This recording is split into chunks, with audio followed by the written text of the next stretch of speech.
Bonjour, je m'appelle Antonio Rodríguez Ruiz et avec ma partenaire Sofia Quijada Casa, nous serons les personnes qui assisteront à ce débat. Nous sommes dans la finale ronde de ce quatrième tournoi de débat éducatif andalou. Les équipes de IS Fernando de Herrera Sevilla, en faveur, et de IS Padre Corona, Cádiz, en contre s'affrontent.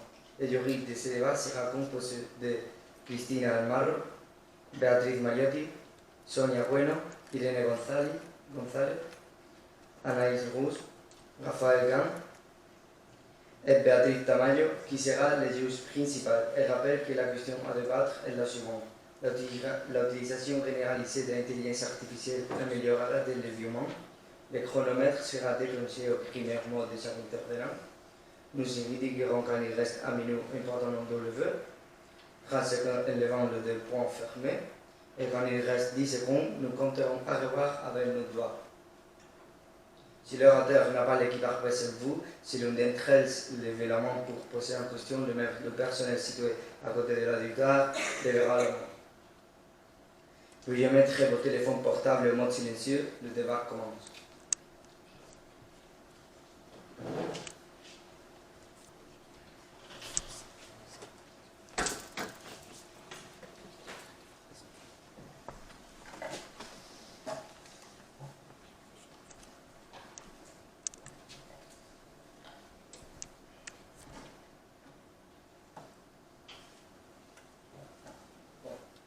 Je vais commencer par vous montrer cette photo.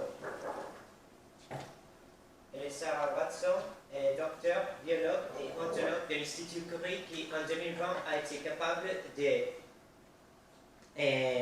guérir un patient avec un cancer très avancé grâce à l'aide d'une intelligence artificielle.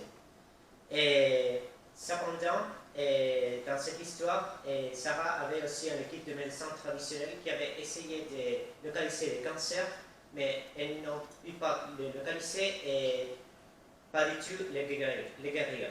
Alors, sans cette intelligence artificielle, ces patients seraient morts aujourd'hui. Bonjour, membres du jury, membres de l'équipe contraire, chef public, je m'appelle Santiago González et je suis l'introducteur de l'équipe de l'IS Fernando Herrera. Et avec mes copains, Cristina Penillos comme la première rédactrice, Arturo Estevez comme le deuxième enquêteur et Raquel Herrero comme la personne chargée de la conclusion, nous allons exprimer notre point de vue sur cette problématique et essayer de vous persuader de notre opinion, c'est-à-dire pourquoi on est pour l'utilisation généralisée des intelligences artificielles. Mais pourquoi ce sujet?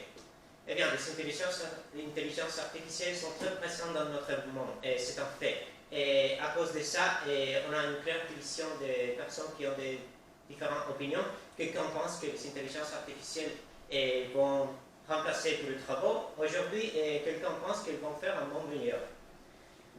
Avant de commencer, je vais définir quelques termes qu'on va utiliser dans ce débat et qui peuvent résulter confus la première fois dans les équipes.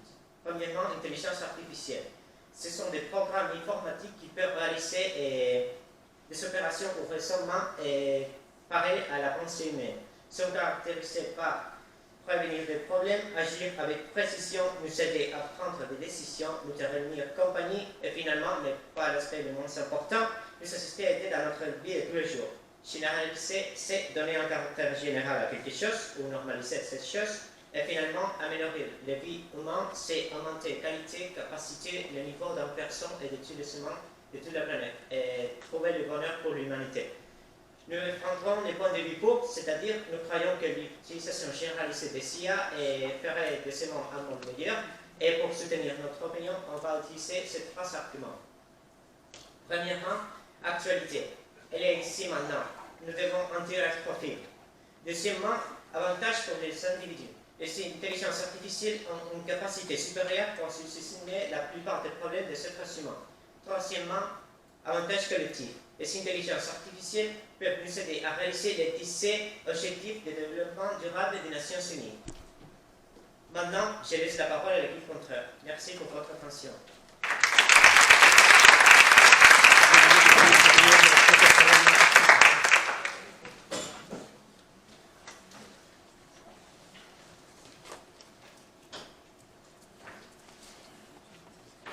gouvernement du monde industriel. Je viens du cyberespace, les nouveaux patrouilles de l'escalier. Le cyberespace n'est pas à l'intérieur de vos frontières. Nous créons notre propre contrat social. Un monde dans lequel tu peux vivre sans privilège ni préjugés liés à la race, à la puissance économique ou les relations, etc. Plus humaines et plus belles que les mots que vous avez rencontrés jusqu'à présent. Ce que depuis longtemps on est à l'histoire de la déclaration d'indépendance du cyberespace, un manifeste dans lequel Joe Biden, un utopiste technologique et l'un des grands visionnaires de l'intelligence artificielle, a exposé son rêve utopique au milieu des années 80. Bonjour, je m'appelle Ruben et je représente la entreprise à mon équipe de l'UPA du lycée Paris. Avec mes collègues Angela, Lucas et Léon. À la question de savoir si l'utilisation généralisée de l'IA améliorera la vie des êtres humains, notre réponse est clairement non. Nous sommes victimes d'une illusion technologique. Nous avons une foi aveugle et naïve et dans l'intelligence artificielle, qui est souvent présentée comme la pire philosophie de notre époque, et dans laquelle nous avons foi. C'est aveugle, non? Nous croyons trouver la solution à tous nos problèmes en trouvant l'intelligence artificielle.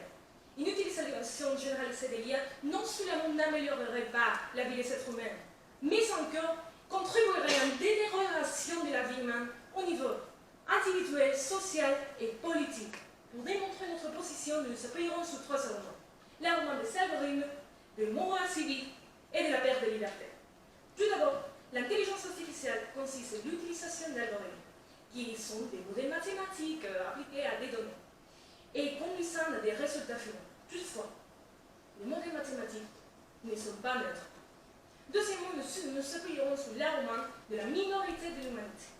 En termes de philosophe Kant, l'utilisation sans discernement de l'IA conduit à un avenir dystopique dans lequel les humains perdent l'esprit critique, leur liberté, leur vie privée.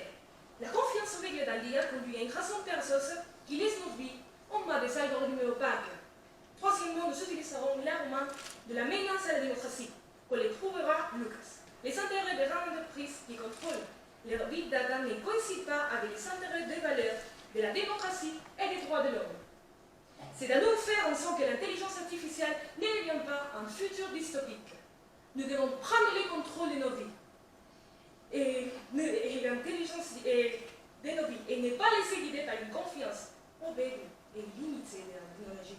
Si nous voulons une vie qui vaille la peine d'être vécue. Merci beaucoup pour votre attention.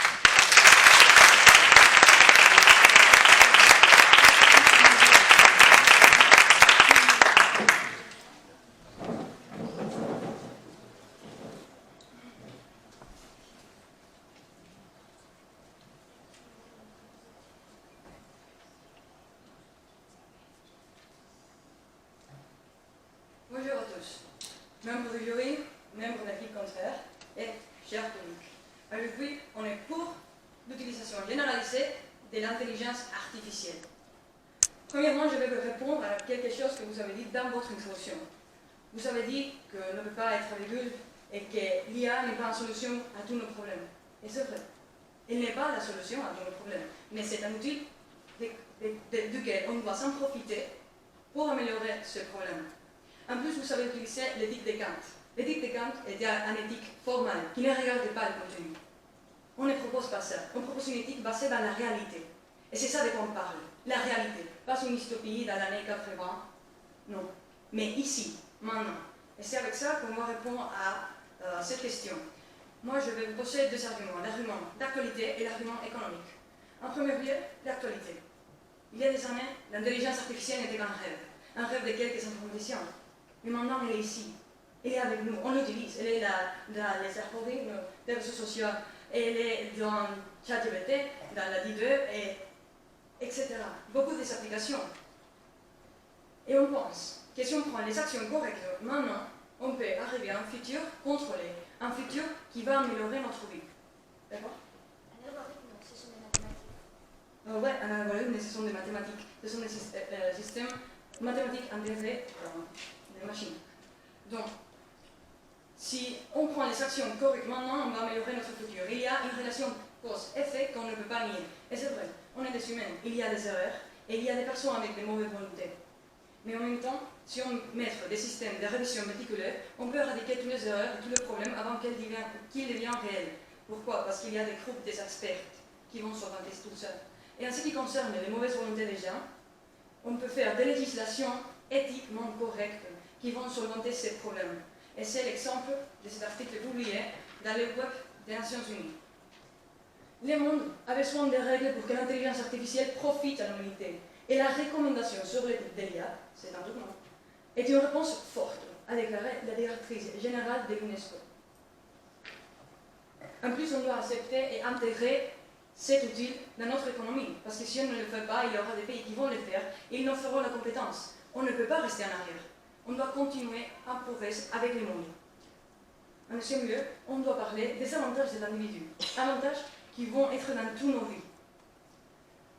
L'intelligence artificielle a des compétences incroyables, des compétences pour analyser des grandes quantités de données avec précision, avec efficace, avec vitesse. C'est vraiment incroyable. Vous avez utilisé probablement ChatGPT, la vitesse. C'est incroyable. En plus, on peut le voir dans les différents domaines, dans l'éducation, dans la justice, dans le travail et dans la médecine. Par exemple, je vais parler de la médecine. Dans la médecine, l'IA peut prévenir des maladies, peut faire des traitements personnalisés, peut identifier des modèles dans les données des patients, et peut sauver des vies. On l'a goûté dans l'histoire de mon copain Santiago, et on peut aussi le voir dans cette étude publiée dans le magazine Futura, un magazine français qui parle de science, de futur et d'innovation. Les chercheurs du MIT ont fait des algorithmes mathématiques, qui peuvent identifier les cancers dans les 97% des cas avant de faire des interventions. Est-ce que sauver des vies n'est pas améliorer la vie? Est-ce que limiter la pénibilité au travail n'est pas sauver la vie?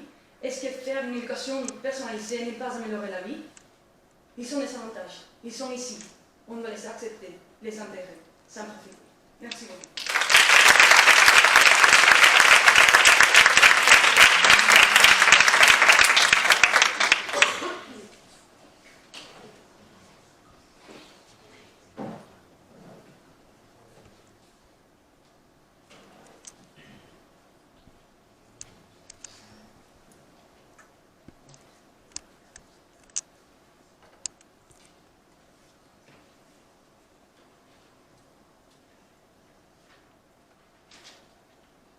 Bonjour à tous, je suis Angela González et aujourd'hui on va vous démontrer que l'utilisation généralisée de l'intelligence artificielle sans contrôle humain, c'est un appauvrissement de la vie humaine. Maintenant, dans mon explication, je vais vous expliquer deux des arguments de mon équipe. Un sur les algorithmes et un autre sur la morale civique. Mais première, je vais prendre des choses que l'autre équipe a dit. Vous avez dit que l'intelligence artificielle c'est un avantage pour les collectifs. Mais quel collectif? Okay. On va aller voir, c'est la chose. Et en plus, vous avez en train de dire que vous êtes en train de parler de la réalité. Mais pour parler de la réalité, on doit faire une chose première. Qu'est-ce que c'est l'intelligence artificielle? C'est la question. L'intelligence artificielle, c'est de la technologie, c'est une programmation. Mais qu'est-ce qu'il y a une programmation? C'est à des parts qui sont en train de se répète, en train de former une boucle. Ok. En plus, on peut dire que l'intelligence artificielle a une forme d'être, c'est des caractéristiques. Mais ce sont des choses qui sont quantificables. Parce que ce sont des mathématiques, comme vous avez déjà dit, c'est génial.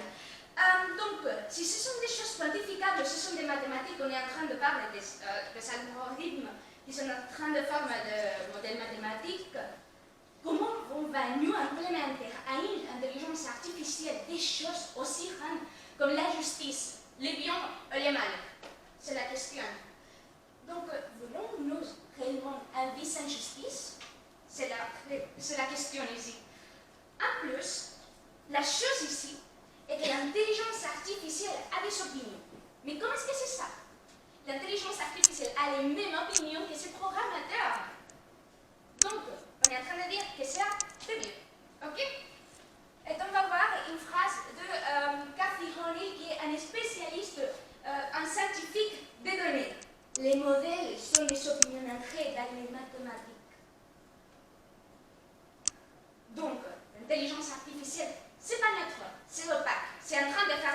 et en plus, c'est des vieux. Qu'est-ce que c'est en train de passer quand il y a une chose qui se répète, et un vieux? C'est un agrandissement de ces mêmes vieux. Et on va aller voir avec un exemple, excusez-moi. Le modèle pré-Paul de la police des États-Unis et cette intelligence artificielle qui est en train de choisir où la police va se centrer. Ok? Mais avec les données de la propre police, des données avec les vieux. Maintenant, la situation là des États-Unis, c'est moins des arrestations, mais la plupart des arrestations sont dans les quartiers qui sont pauvres, où habitent les personnes qui sont noires et les personnes qui parlent d'autres langues, comme l'espagnol. Pourquoi, au principe du débat, est-ce que vous avez-vous dit que l'intelligence artificielle est une illusion? Je vais dire ça. Moi, c'est une chose qui va répondre à mon papa. Excusez-moi, je plus de temps. Je me sens de l'étendre. Donc, allez, notre deuxième argument, c'est, vous avez déjà deviné, est-ce que c'est l'intelligence artificielle le même qu'un être humain? Non, vous avez dit, ce sont des choses différentes. Ok, mais pourquoi? Parce que l'être humain a de la conscience. Une chose qu'on ne peut pas décrire, moins d'implémentaire dans une machine, c'est clair. Et en plus, l'être humain est en train de valoriser plus que le quantitatif. Il peut valoriser le qualitatif. Mais il y a des autres modèles comme le LSIR qui est en train de mesurer, et je lis, les risques de récidive d'un contenu.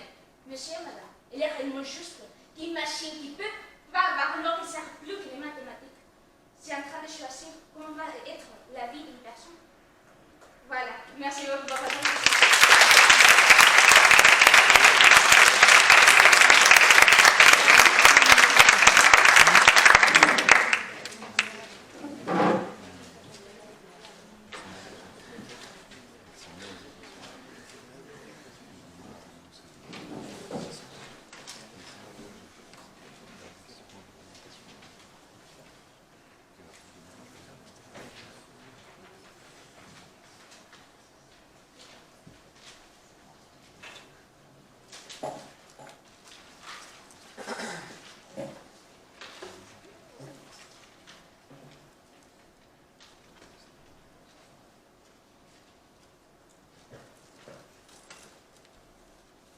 Moi, je suis fier d'être ici maintenant. Nous sommes ici maintenant grâce au progrès, grâce à l'évolution de l'humanité. Cette salle, même le chronomètre qui fonctionne derrière, c'est avec l'usage d'Internet, un des progrès de l'humanité. Je vous donne la raison à l'équipe qui est contre. C'est vrai que, premièrement, les changements ne sont pas agréables. Mais je veux vous mettre un exemple.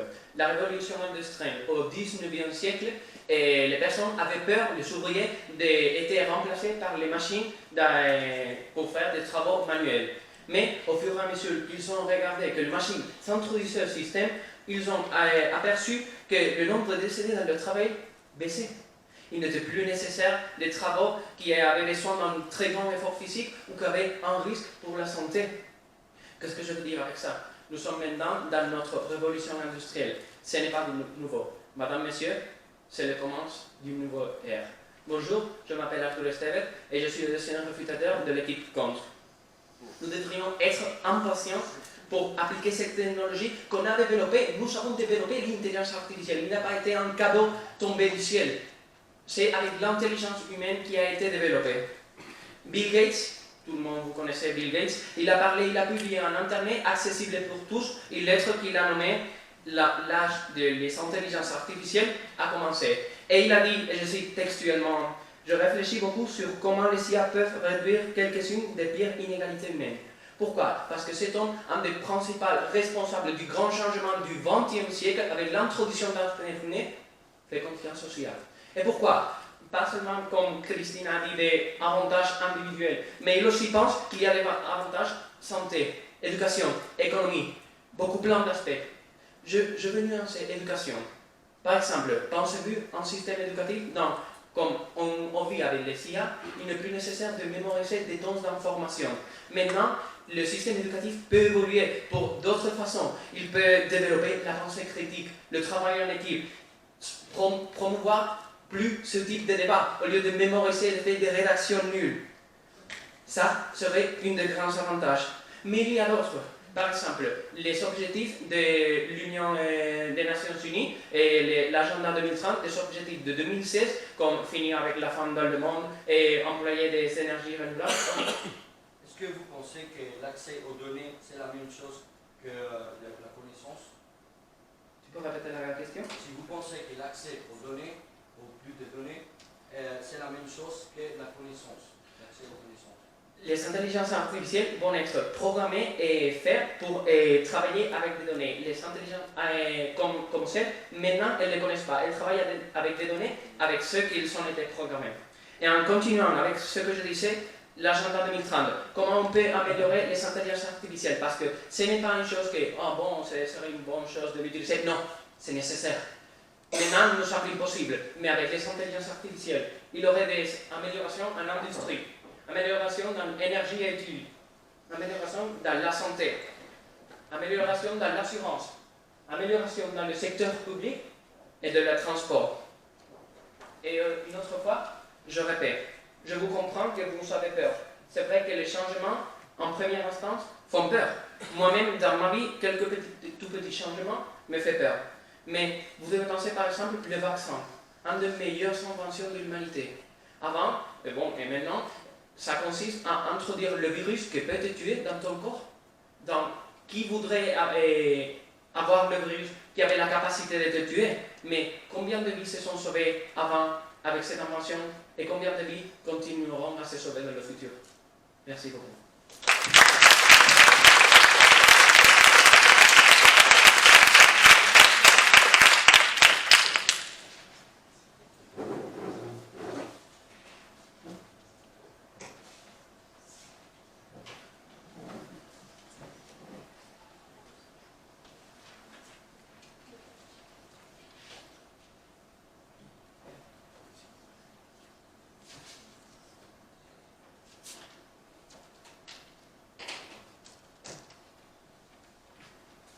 Bonjour, je suis Lucas et dans cette intervention dialectique, mon équipe et moi allons vous démontrer que l'usage généralisé des intelligences artificielles nous conduit vers une fausse illusion, une dystopie technologique. Pourquoi? Je veux répondre à la question que vous l'avez proposée avant, ma collègue. On est en confiance naïf et aveugle à ces technologies. On pense qu'ils vont résoudre n'importe quoi. Mais non, il y a plusieurs questions qui sont propres des humains. Maintenant, je vais réfuter quelques des choses que vous avez dit avant. En premier lieu, vous indiquez qu'il faut analyser la réalité de nos jours. Qu'est-ce qui se passe de nos jours? Et je vais répondre. De nos jours, ce sont des grandes entreprises qui ont le contrôle de nos données et qui font avec ceux de la manipulation pour nous faire croire ce qu'ils veulent et pour nous réaffirmer dans nos propres connaissances.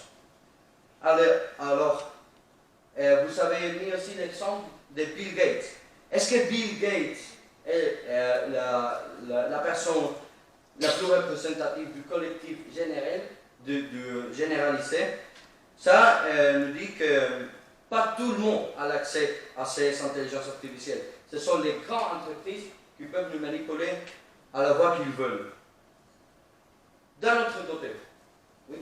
En regardant ce que vous avez dit de l'accès aux données, est-ce que vous pensez qu'on a une responsabilité à ceux qui ont donné notre donnée? C'est-à-dire, est-ce qu'on a le choix de dire... Oui, je t'ai compris. C'est ce que j'allais expliquer tout de suite. J'ai aussi fait la différenciation entre ce que sont l'accès aux données et ce que c'est la connaissance. Oui, c'est vrai, l'accès aux données est encore mieux. On a trop de données qui viennent à nous grâce à cette intelligence artificielle. Mais, par contre, on est de plus en plus paresseux. Parce qu'on ne veut pas analyser ces données. La connaissance vient d'analyser les données et nous rendre compte ce qui est la vérité. Pas seulement croire ce qu'ils nous montrent dans ChatGPT ou n'importe quel réseau d'intelligence artificielle ou même Internet même. Ok, maintenant je vais développer notre troisième argument qui est aussi en relation avec ce que je viens de dire. L'usage généralisé de l'intelligence artificielle a comme conséquence la perte de liberté et d'autonomie. Comme Nicolas Carr nous montre dans son livre Internet, Andy Beck, les capacités humaines sont, qui concernent, la mémoire humaine, la capacité de la mémoire est de moins en moins forte. Alors, ça c'est l'effet des propres Internet. Qu'est-ce qui va se passer avec l'intelligence artificielle?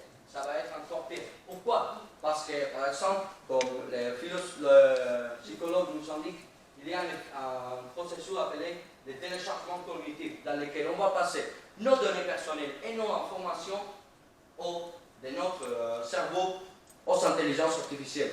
Faisons-nous moins autonomes et avec le pouvoir de décision qui n'est pas vrai. Donc, ça va nous éloigner de nos propres nécessités et de nos objectifs vitaux, comme nous-mêmes, et pas comme un objet de manipulation. D'un autre côté, je veux affirmer que, par exemple, je vais mettre le cas concret de Facebook.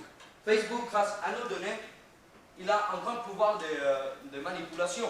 Pourquoi on sait ça? Par exemple, dans ces cas concrets, dans l'étude qu'on fait dans l'université d'Illinois, on peut observer que seulement avec les changements d'un algorithme, le résultat de sélection pouvait changer complètement.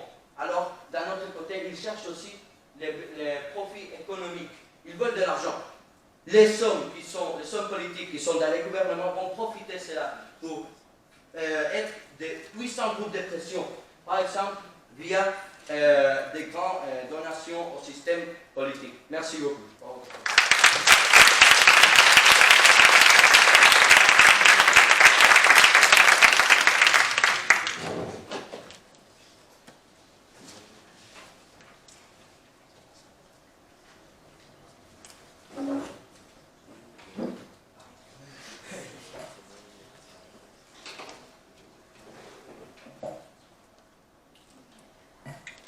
Bonjour à tous. L'âge de l'IA a commencé. Je m'appelle Raquel Herrero et je suis la personne chargée de faire la conclusion de mon équipe, l'équipe d'Uyes Fernando Herrera, qui aujourd'hui est pour. Pour commencer, je vais commenter les trois arguments que nous avons défendus. Premièrement, un argument d'actualité. Après, un argument des avantages pour l'individu centré à l'économie. Et finalement, un argument des avantages collectifs. Pour vous finir de réfuter vos arguments, je vais commencer à parler de la philosophie de Kant, laquelle vous avez commenté. La philosophie de Kant, et surtout l'éthique, est connue comme une éthique formelle. Après, vous avez critiqué les mathématiques. En sachant que les mathématiques sont des sciences formelles, pourquoi est-ce que vous comparez l'éthique de Kant, qui est une éthique formelle centrée dans des structures, et vous critiquez les mathématiques qui sont aussi centrées dans des structures? Nous devons parler des contenus et pas de la forme. Nous ne voulons pas finir avec l'esprit critique de l'homme. Aristote disait que ce que fait un homme, c'est leur capacité de penser. Donc, nous ne voulons pas finir avec la pensée de l'homme. Nous voulons apprendre avec l'éthique d'Aristote, l'éthique de la vertu, qui dit que nous devons utiliser notre capacité au maximum. Notre capacité au maximum sont maintenant avec l'intelligence artificielle. Et vous avez parlé aussi de la confiance que nous avons pour l'IA. Nous n'avons pas confiance à l'IA, nous avons confiance à les humains qui ont généré l'intelligence artificielle. Nous sommes impatients et fiers d'utiliser ces nouvelles générations que nous avons. Donc, nous comprenons la peur que l'intelligence artificielle peut générer parce que dans toute l'histoire, tous les changements nous ont provoqué de l'insécurité. Une insécurité compréhensible parce que le changement provoque de la peur. Mais aussi, nous devons comprendre que dans la justice, c'est très naturel de comprendre que vous avez parlé d'améliorer la vie des collectifs, mais nous voulons améliorer la vie en général. Arturo a parlé des 17 objectifs de développement durable pour lesquels, si nous avons l'intelligence artificielle et nous pouvons l'utiliser, avant 2030, nous pourrons avoir fini avec ces objectifs. Donc, si nous avons à portée de main en ressources que nous pouvons utiliser pour améliorer la vie, en général, pourquoi pas l'utiliser? Finalement, je vous pose une question. Est-ce que maintenant vous pourrez vivre sans électricité comme au XIXe siècle, quand ils avaient peur de l'électricité? C'est compréhensible d'avoir peur, mais nous devons suivre le chemin de l'histoire, comme avec le feu, l'électricité ou l'Internet. Merci beaucoup.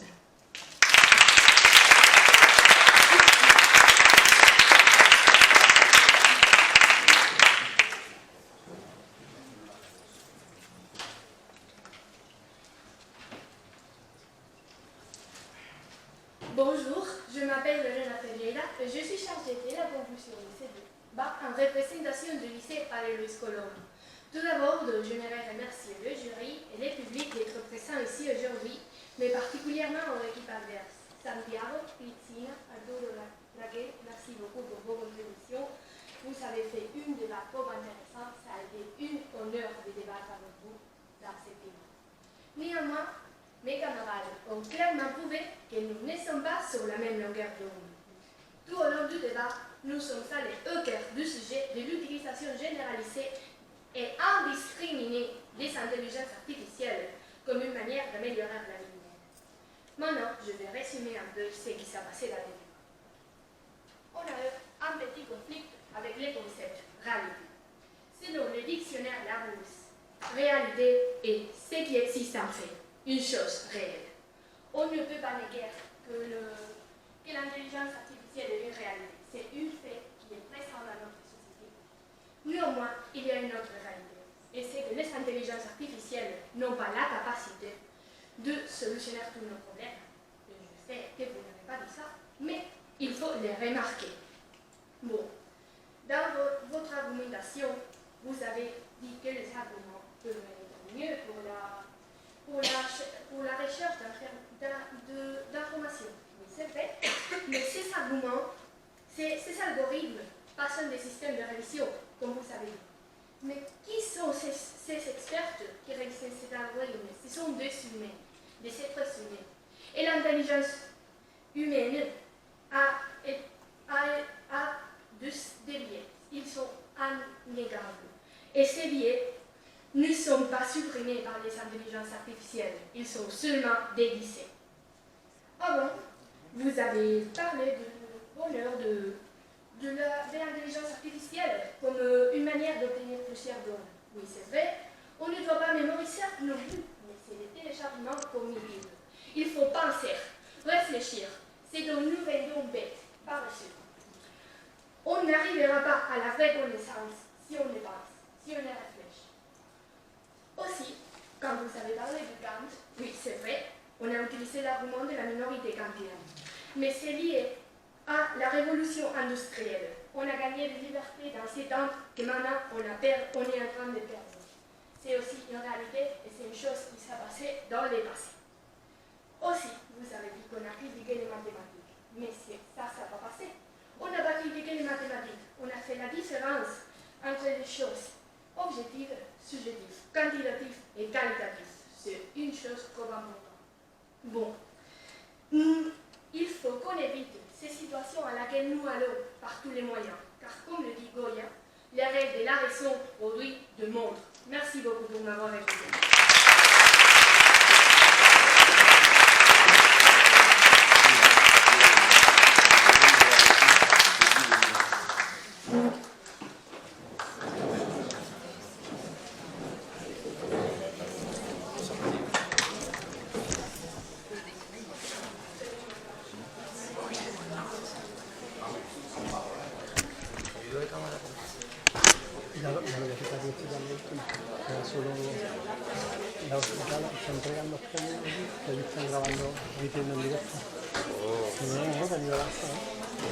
Mira, Sofía, no me rico. ¿Le puedo hacer? ¿Cómo se hace? ¿Cómo es?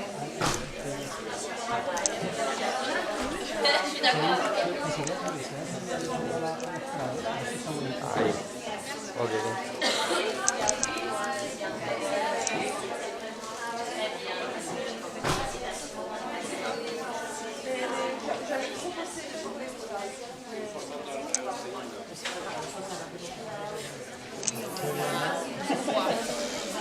Wow.